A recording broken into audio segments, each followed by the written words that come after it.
Mithila rocking presents.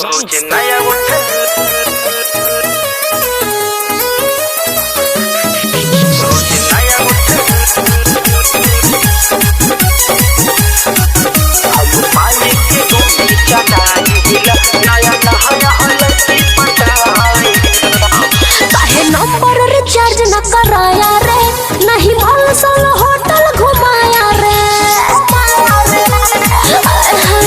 काहे number recharge न कराया रे, नहीं मॉल सोलो होटल घुमाया रे। कि तोहरा जैसन भिखारी से सुन ले सैंडल हम पुछवाइला। हम पानी के गुमटी चलाइला, तेरे मिल्की पे माल पटाइला। हम पानी के गुमटी चलाइला, नया नहाया हलई की पटाइला। नया नहाया हलई की पटाइला।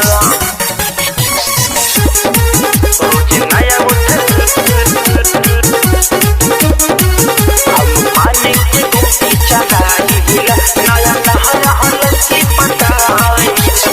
मारे जो करब कहीं सुध जवानी, तूने मेरा जुठियाया रे। अब स्वाद तोरा खैला के बाद पहले जैसा नया रे, बुझले। मारे जो करब कहीं सुध जवानी, तूने मेरा जुठियाया रे। अब स्वाद तोरा खैला के बाद पहले जैसा नया रे। तोरे करे जागड़ा शीश काटब गुंडा भिटी सनी जाइला। का भाई हम पानी के गुमटी चलाइला, तेरे मिल्की पे माल पटाइला। हम पानी के गुमटी चलाइला, कुरकुरे पे माल पटाइला।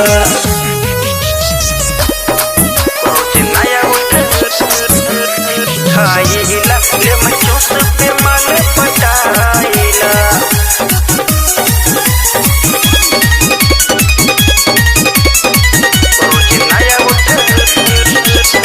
पान के गुमटी में देहब शराब, लागे सुरेंद्र तोरा गिरे। मेहर हईस का जिंदगी के प्रभात ली तोरा भागी रे। ओहो अरे का भाई पान के गुमटी में देहब शराब, लागे सुरेंद्र तोरा गिरे। मेहर हईस का जिंदगी के प्रभात ली तोरा भागी रे। अरे सब लड़की तोरा जानी करे कटर मम्मी के क्रिया खाइला।